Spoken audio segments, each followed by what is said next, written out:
우리가 쓰는 말 중에 예수를 믿는다라고 하는 말이 있습니다. 이 예수를 믿는다라고 하는 말은 두 개의 단어가 하나로 되어 있는 문장입니다. 하나는 예수이고 또 하나는 믿는다입니다. 근데 이 두 단어에 어디에다가 초점을 두느냐에 따라서 우리의 신앙의 질이 완전히 다릅니다. 예를 들어서 믿는다에다가 초점을 두면 어떤 일이 벌어지냐면 믿는 것의 주체는 누구겠어요? 나지 않습니까? 내가 믿는 거예요. 그래서 내가 믿는 거기 때문에 믿음의 주체가 나예요. 그래서 어떤 일이 발생되어지냐면 믿고 말고가 누구에 의해서 결정이 되는 겁니까? 나에 의해서 결정이 돼요. 그래서 믿는다에 초점을 두는 것은 땅의 관점에서 보게 된다 이겁니다. 육체의 관점이고요. 반면에 예수는 에다가 초점을 두게 되어진다면 예수님은 하늘에서 오신 분이고 아버지에게서 오신 분 아니겠어요. 그러니 그 주체가 어디예요? 하늘이라 이겁니다. 그런 예수님에게 초점을 둔다고 하면 신앙이 하늘에 있는 거예요. 그럼 자, 우리 결정합시다. 어디다가 초점을 놔야 될까요? 예수를 믿는다에 초점을 어디다 놔야 될까요? 예수에게 놔야 되는 거예요. 나의 믿음의 행위가 주체가 되는 것이 아니고 그 믿게 하는 대상이 주체가 되는 거예요. 그러지 않으면은 믿음은 사실 뭐를 믿느냐 그 앞에 목적에 따라 다 달라지는 거예요. 부처를 믿을 수도 있고 돈을 믿을 수도 있고 권세를 믿을 수도 있고요. 그러니까 믿는다에 초점을 두면 안 되는 거예요. 신앙은 반드시 어디다 둬야 된다고요? 예수. 그러니까 여러분들이 신앙은 항상 성경을 보실 때에도 어디에 초점을 둬야 되냐면 예수님에게다 초점을 놓고 읽어야지 자꾸 사람의 열심과 노력에다가 초점을 두면은 신앙은 딴 데로 간다는 사실을 분명히 기억하셔야 됩니다. 왜 이런 얘기를 하느냐? 6절을 좀 보려고 하는 겁니다. 6절 읽겠습니다. 이는 물과 피로 임하신 곧 예수 그리스도라. 물로만 아니요 물과 피로 임하셨고 증언하는 이는 성령이시니 성령은 진리니라 했습니다. 여기 이제 맨 처음에 우리가 이런 성경을 읽을 때마다 이는이라고 하는 단어를 묵상을 했습니다. 그때 그 이는이라는 단어를 대체로 뭘로 우리가 번역을 했냐면 왜냐하면 이라는 거로 번역했어요. 다시 말해서 접속사로 해석을 한 거예요. 그러니까 접속사라는 것은 앞에 있는 문장과 뒤에 있는 문장을요 연결해 주는 거잖아요. 그렇기 때문에 이는이라는 것이 접속사라면 앞에 있는 걸 읽고 와야 돼요. 봅시다. 5절 읽겠습니다.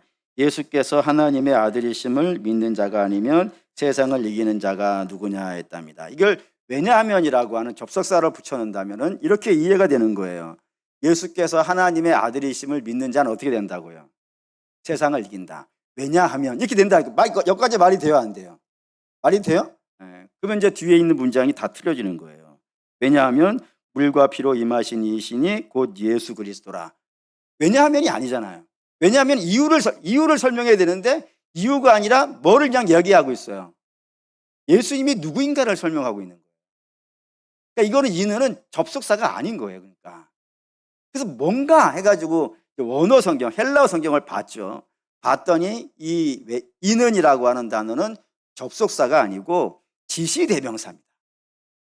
국어식이 아닙니다. 그러니까 앞에 있는 문장에 뭘 지시하고 있는 거예요. 그 지시한 걸 받아온 거예요. 그럼 뭐를 받아온 거예요? 이는은 예수를 내가 누구냐를 받아온 거예요. 다시 말해서 이렇게 번역해야 됩니다. 예수를 믿는 자는 세상을 이긴다. 그러면 당연히 세상이 물어보겠죠. 예수님이 누군데? 누군데 세상을 이겨? 라고 말할 때 그분은 어떤 분이라고요? 물과 피로 임하신 분이다. 라고 이렇게 얘기되는 거란 말이에요. 그러니까 지금 이 성경은 세상을 이기는 방식이 사랑하면 여러분 놀랍게도 재물도 아니고 능력도 아니고 힘도 아닌 거예요. 오히려 그런 것을 가지고 있는 사람은 세상을 이기는 사람이 아니라 세상의 풍조를 따라가는 자이고 진노의 자식인 그 멸망할 자식을 따라가는 자들이지 그걸로는 세상이 가지고 있는 이 힘을 가지고는 세상을 이길 수가 없다 이겁니다. 그러면 세상을 이길 수 있는 유일한 방식은 뭐라고요? 예수님이라 이겁니다. 그 얘기를 하고 싶은 거예요. 그러면 도대체 예수님이 어떠한 분이길래 그 예수님을 믿는 것으로 이기는가? 라는 거를 요한이 뭐라고 설명하냐면 그분은 물과 피로 임하신 분이다 라고 한번 얘기해놓고 그 뒤에 또 붙여놨어요. 뭐라고 했냐면 물만이 아니고 물과 피로 임하신 분이라 하면서 두 번을 써놨단 말이에요. 물과 피라는 거를. 그러면 이게 단순히 그냥 물과 피라는 그런 개념이 아니라 뭔가 중요한 이야기를 하고 싶어 하는 걸 느껴지시죠? 왜냐하면 항상 성경의 반복은 뭐라? 강조라! 이런 건 뭐 주구장창 외운 거 아니겠어요? 그러니까 요한이 물과 피로 임하신 분이야. 예수님은 물과 피로 임하신 분이야. 아니, 물만은 아니야. 물과 피로 임하신 분이야. 라고 자꾸 이야기하는 이유를 여러분들이 보셔야 된다, 이겁니다. 뭔 얘기를 하려고? 예수님에 대해서 뭔 얘기를 하려고 이 물과 피라는 것을 반복하는가? 좀 더 가봅시다. 이거 5절도 좀 보고 오셔야 될 것 같아요. 5절을 다시 한번 읽겠습니다.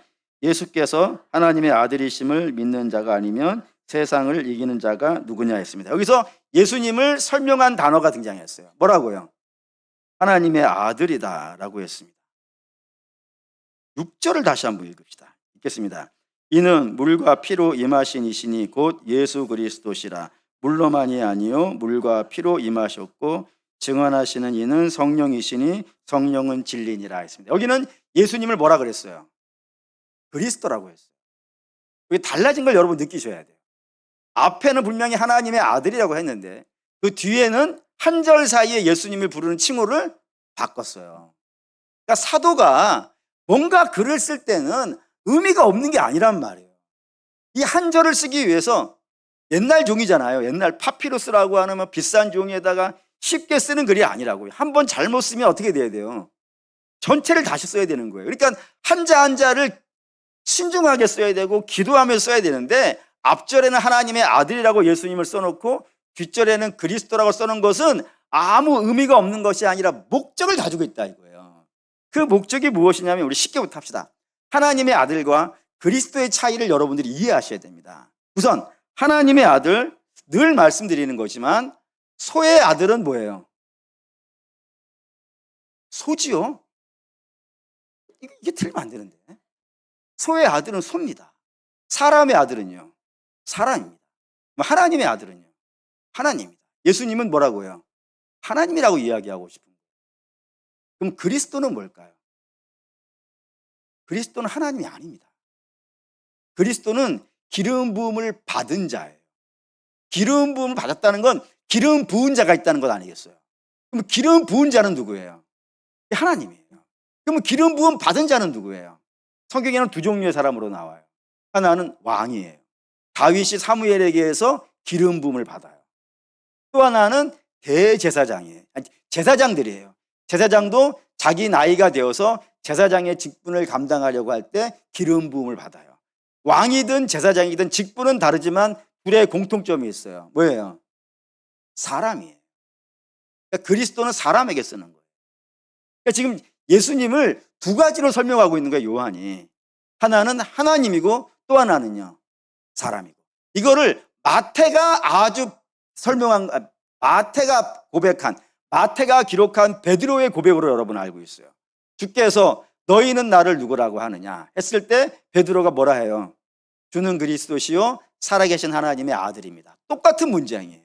그러니까 지금 요한은 무슨 얘기하고 싶은 거냐면 예수님이라는 분은 뭣도 되고 하나님도 되고 뭣도 되고 사람도 된다는 거예요. 그러니까 하나님이 사람이 되셨다 이거예요. 다시 말해서 사람이라고 하는 껍데기가 있고 그 껍데기 안에 하나님이 임하신 게 아니에요. 예수님은 하나님이 사람으로 완전히 변하여 나타나신 분이라 이거예요. 이런 이야기를 왜 하냐면은 당시에 굉장히 중요한 사상이 하나가 있어서 그래요. 그게 무엇이냐면은 영지주의라고 하는 것이 있었어요.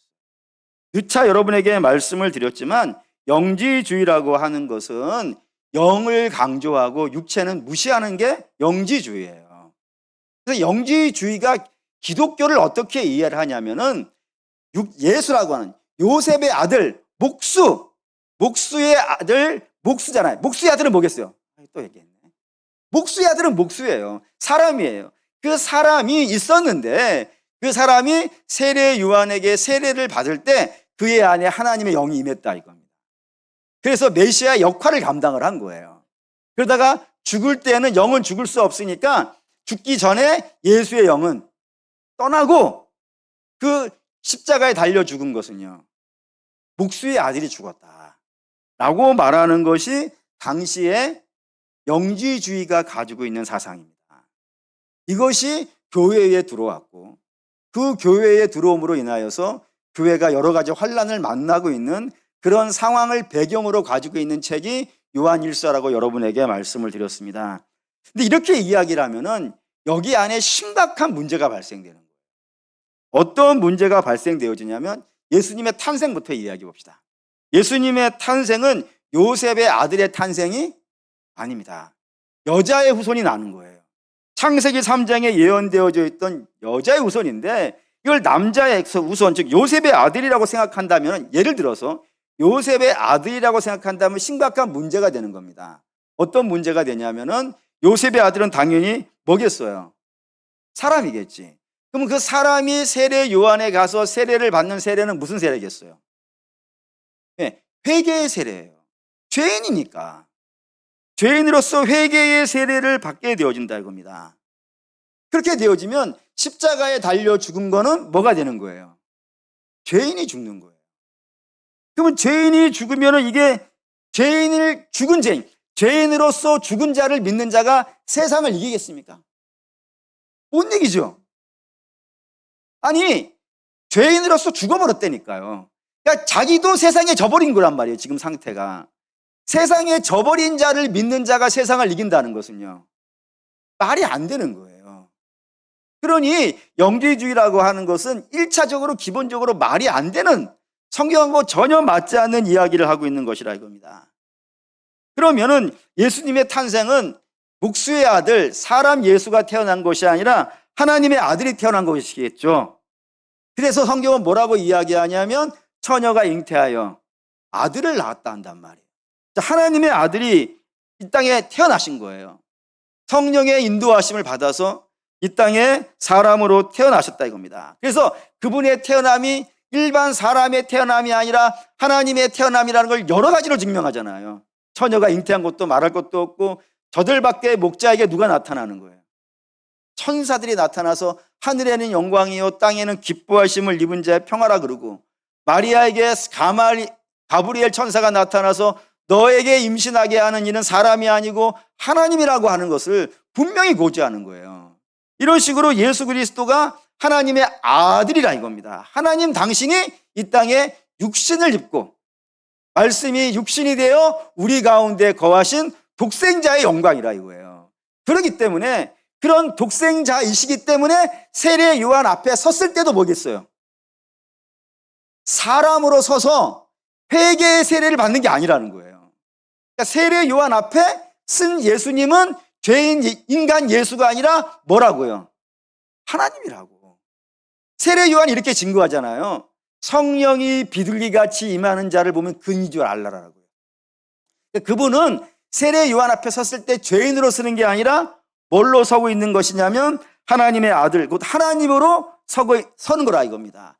그렇기 때문에 그분의 받는 세례, 다시 말해서 맨 앞에 우리 등장한 물 있잖아요. 그 물이 세례를 증정하는 것인데 예수님이 받으시는 세례는 회개의 세례가 아닌 거예요. 그러면 예수님이 받는 세례는 뭘까요? 동일체의 세례라고 부릅니다. 왜 동일체의 세례라고 하면 이거 봅시다. 레위기 1장. 우리가 지금 물 얘기하고 있어요. 물 얘기한다는 걸 고지해드리고 이야기를 왔어야 되는데 물 얘기한다는 걸 고지하지 않고 와서 좀 당황하실 수 있겠지만 다시 한번 정리드릴게요. 지금 우리 물 얘기하는 거예요. 물은 뭐라고요? 세례. 세례. 그 세례 이야기하는데 1장 4절 읽겠습니다. 그는 번제물의 머리에 안수할지니 그를 위하여 기쁘게 하심이 되어 그를 위하여 속죄가 될 것이라 했습니다. 번제를 드리는 장면인데, 번제를 드릴 때 번제를 드리려고 하는 사람이 그 자기가 드리려고 하는 제물 위에, 머리 위에다가 손을 얹는다고요. 손을 얹어서 무엇을 하냐면 자기의 죄를 그 위에다 얹는 겁니다. 근데 여기 여러분 주목하셔야 되는 것이, 줄을 그어야 되는 것이, 이렇게 안수를 하니까 그를 위하여가 됐잖아요. 여기 앞에 그가 누구겠어요? 제물 드리는 사람이에요. 그러니까 내가 제물 드리는 사람으로서 양에게 머리 위에 내가 손을 얹고 안수를 하게 되어지면 내 죄가 양에게 얹어지는 거예요. 그래서 양과 내가 뭐가 되는 거예요? 동일해지는 거예요. 동일해지는 거예요. 동일체라 그래요. 동일체가 되어지고 그를 위해서, 그 양이, 제물 드리는 사람을 위해서 그 양이 어떻게 하는 거라고요? 죽는 거라고. 그래서 그의 죄를 씻는 것이 번제 제사예요. 그러니까 모든 하나님께 드리는 제물은 다 이런 식으로 드려지게 되어져 있다 이겁니다. 그것을 오늘 세례 요한이 하고 있는 거예요. 그러니까 세례 요한이 자기 앞에 온 하나님 앞에다가 하나님을 앞에 놓고, 세례 요한이 모르는 게 아니죠. 내가 당신에게 세례를 받아야 되는데 당신이 내게 세례 받으십니까? 할 때 주께서 허락한다 그랬다고. 허락한다고. 세례 좀 베풀어 주세요가 아니라 허락한다고. 그 말인즉슨 네가 지금부터 뭐라고요? 사람을 대표하는 자야. 여자가 낳은 자 중에 제일 높은 자 아니겠어요? 인간을 대표할 만하잖아. 제일 높은 자니까. 그렇잖아요. 여자가 낳은 자 중에 유명한 사람이 있어요. 모세도 있고 다윗도 있고 이사야도 있어요. 근데 주께서 그런 사람들을 여자가 낳은 자 중에 최고로 하지 아니하고 세례 요한을 하는 거예요. 네가 대표자야. 네가 대표자야. 모든 인류의 대표자야. 이 대표자가 내 머리 위에다가 뭐 하라고요? 너희 인간들의 죄를 나한테 얹으라. 그래서 내가 그 죄를 담당하겠다 라고 하는 것이 예수님이 받으신 세례예요. 이것을 아무나 받을 수가 없어요. 너희가 나를 위해서 세례를 받겠냐 했을 때 자기들은 받겠다고 하지만 그들은 받을 수가 없어요. 왜? 모든 사람의 죄거든요. 사람은 자기 죄도 감당이 안 돼서 죽는 거 아니겠어요? 근데 모든 사람의 죄를 감당하는 거는 누구만이 가능하겠어요? 하나님만이 가능한 거예요. 그래서 주가 이 땅에 하나님이 육신이 되어 오실 수밖에 없는 이유는 그 세례를 받으려고 해요. 세례를. 그러니까 물이 뭐를 증거하고 있는 거예요? 예수님이 하나님이심을, 모든 사람의 죄를 담당하시는 하나님이심을 그 물이 증거하고 있다고요. 그래서 주께서 그 짐을 지고 이제부터 십자가의 길을 걸어가시는 거예요. 그때 그 물 위에서 딱 올라오는 예수를 보고 하나님 뭐라 그래요? 내 기뻐하는 자고 내가 사랑하는 자라고. 그렇게 공생애가 시작되는 겁니다. 즉 공생애라는 것은 이제부터 모든 사람의 죄를 그분이 담당하신다는 그 선포식이 뭐라고요? 세례고 그게 물이 상징하는 거예요. 두 번째, 피를 봅시다. 피가 예수님을 증언한다고 되어져 있는데 예수님은 인생의 모든 죄를 짊어지시고 공생애를 시작하셨어요. 그러다가 하나님의 때가 된 겁니다. 그 때가 무슨 때겠어요? 십자가의 때라 이겁니다. 십자가라는 것은 예수님께서 우리를 위하여 죽으시는 것입니다. 죽으심으로 무슨 일이 벌어지는 거예요? 그 짊어졌던 죄의 짐이 해결되어지는, 예수님이 죽으심으로 해결되어지는 사건이라 이겁니다. 만약에 예수님이 하나님이 아니시라 인간 예수예요. 그러면 그분의 죽음은 그에게 설사 하나님의 영이 임하였다 하더라도, 그는 구약에도 하나님의 영이 임한 사람들이 있으니까 그에게 하나님의 영이 임하였다 하더라도 그는 무죄한 자의 죽음이 아니라 자기 죄로 죽은 것 아니겠어요? 자기 죄로 죽은 것이니까 훌륭한 인생을 살았다 하더라도 결국에는 자기 죄로 죽은 것이니까 그분이 죽음이 우리의 죄를 해결하지는요 못하는 것 아니겠어요? 자기의 죄를 지고 졌을 뿐이에요. 그러니 우리의 죄는 어떻게 됐겠어요? 그대로 남아있는 것이지. 우리의 죄가 그대로 남아있으면 이제 그 다음 심판은 누가 받는 거예요? 그 다음 우리 아니겠어요? 예수님이 사람이면은 그분도 죽음이 자기 죽음을 담당한 것이고 우리의 죽음도 그 우리의 죄를 담당해서 우리가 죽는 것 아니겠어요? 그러니 그런 사람이 어떻게 세상을 이기냔 말이에요. 근데 예수님께서는 당신의 죄를 짊어지고 죽으신 분이 아니시고, 왜? 그분은 무죄한 자니까. 우리와 같은 사람으로 오셨지만 그는 무죄한 자니까 우리의 죄를 담당해서 죽으셨고 우리의 죄를 담당해 죽으심으로 말미암아 우리의 죄는요 해결이 돼버린 거라고요. 그러니까 예수님의 죽음은 죄인의 죽음이 아니라 대속의 죽음인 거예요. 그것이 뭐가 증명해 준다고요? 피가 증명해 준다고요. 어떻게 피가 증명해 주냐면 피 흘림은 죽음이라 그랬으니까 예수님이 죽음으로 일어나는 사건들이 있어요. 예수님이 죽지 않으면 일어나지 않을 일들이 예수님이 죽음으로 말미암아 일어나는 게 있어요. 가장 대표적인 게 무덤이 열려요. 무덤이 열려서 죽은 자들이 일어나기 시작하는 거예요.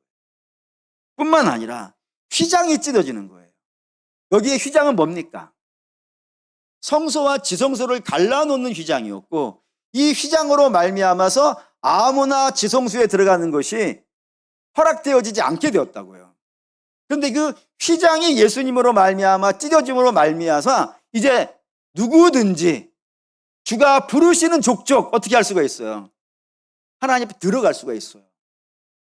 물론 당연히 들어갈 때 제사장은 대제장인데, 대제장이 지성소 안에 들어갈 때는 뭘 갖고 들어가요? 피를 갖고 들어가요. 그러면 우리는 뭘로 갖고 들어가겠어요? 우리도 피 갖고 들어가요. 단 누구의 피인 거예요? 예수님의 피 갖고 들어가는 거예요. 그래서 예수님의 피를 가진 자는 그가 누구이든지 간에, 목사이든 또는 뭐 교회 나온 지 얼마 안 된 분이든 관계없이 예수의 피를 가진 자는 그가 누구이든지 하나님의 영광의 자리에 들어갈 수 있어요. 얼마나 놀라운 일이에요. 구약에는 없는 일이에요. 여러분 이런 거는. 그 죽음이 그걸 만들어냈다고요. 가장 중요한 것 중에 하나가 뭐냐면은 예수님이 죽으심으로 말미암아 죄사함이 일어났고, 죄사함을 이 하나님이 하신 일이라는 걸 증거하기 위해서 하나님이 하신 놀라운 사건이 그 뒤에부터 나와요. 이게 뭐죠? 부활이에요. 즉 부활이라는 건 죽어야 일어나는 것 아니겠어요? 죽지 아니한 자가 부활한다는 건, 아니 죽었다가 깨어나는 거게. 죽었다가 하면 안 되겠다. 죽은 척하다가 잠깐 졸도에 있다가 깨어나는 것이고, 부활이라고 하는 것은 죽었다가 살아나는 것 아니겠어요? 부활이라는 건 죽음을 전제로 하는 거예요. 이런 식으로 예수님은 십자가에 달리실 때에도 하나님이시고, 십자가에 죽은 다음에도 하나님이시고, 무덤에서 일어날 때에도 하나님인 거예요. 그러니까 예수님의 죽음은 그 죽음 자체가 전부 다 뭐를 증거한다고요? 그분이 하나님이심을 증거한다. 그래서 물 세례 받으심으로 우리의 죄를 짊어지시는 것이 드러났으니 물이 예수님이 하나님이심을 증명하는 것이고, 예수님이 죽으심으로 말미암아 죄 사함이 일어났으니 죽음이 예수님이 하나님이라는 걸 증거하고 있다고요. 마지막 세 번째는 뭐라고요? 성령이 또 증거한다. 예수님의 탄생, 예수님의 세례, 예수님의 사역, 예수님의 죽음, 예수님의 부활, 이 모든 일련의 과정이 다 하나님이 하신 것이라는 것을 증거하는 이는 딱 하나밖에 없어요. 누구라고요? 성령이라고. 성령이 아니고서 이걸 알 수가 없어요, 여러분. 사람의 능력으로, 사람의 지식으로 예수님이 하나님이심을 알 수 없습니다. 이걸 볼까요? 요한복음 14장 25절.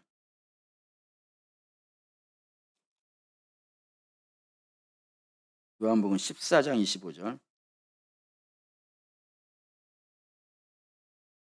25절에서 26절 읽겠습니다.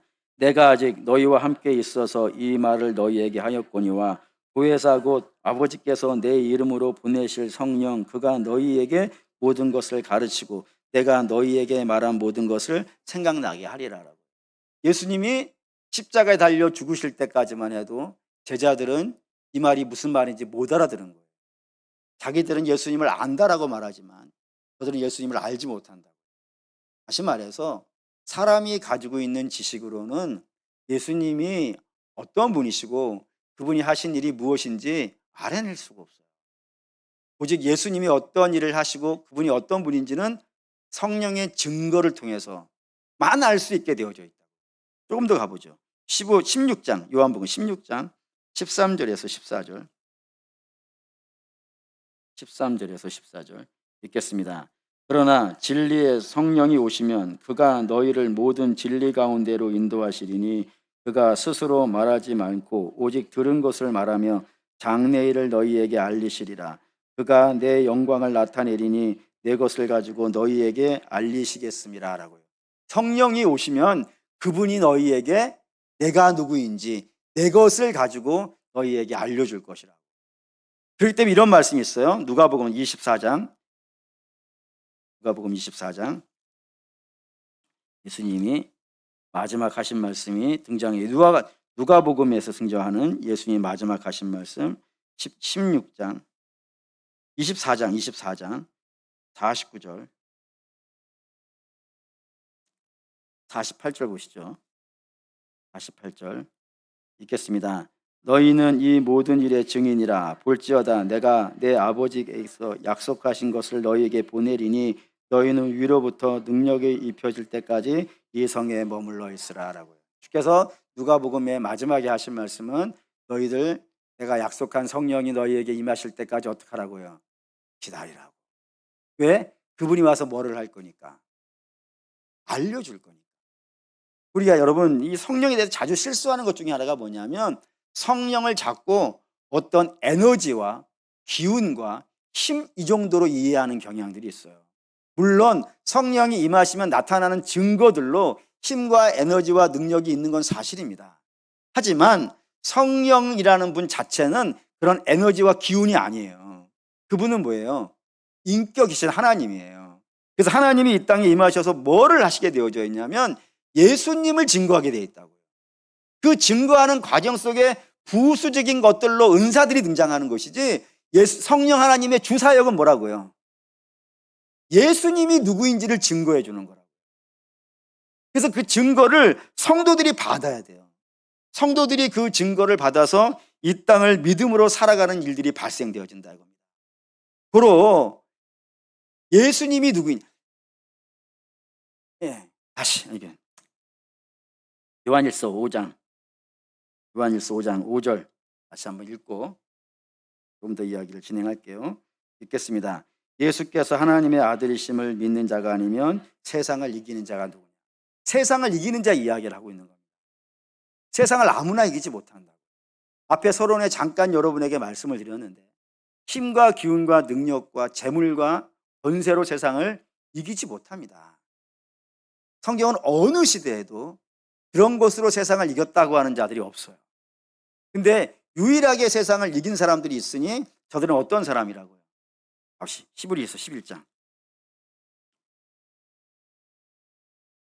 히브리서 11장 38절 가로 안에 있는 것만 읽어봅시다. 히브리서 11장 38절 가로 안에 있는 것만 읽겠습니다. 이런 사람은 세상이 감당하지 못하는 세상을 이기는 사람은 세상의 것을 갖고 싸우는 사람이 아니라 무엇을 갖고 싸우는 사람이냐면 예수님을 갖고 싸우는 분이라고요. 그 예수님이 누군데? 우리의 죄를 짊어지시고 십자가에 달려 죽으심으로 인하여서 우리를 죄사함을 주신 분이라고요. 그래서 죄사함을 입으면 어떤 일이 발생되는데요? 성령이 우리와 함께 하신다니까요. 성령이 함께하는 자를 누가 이기냐 이거예요 지금.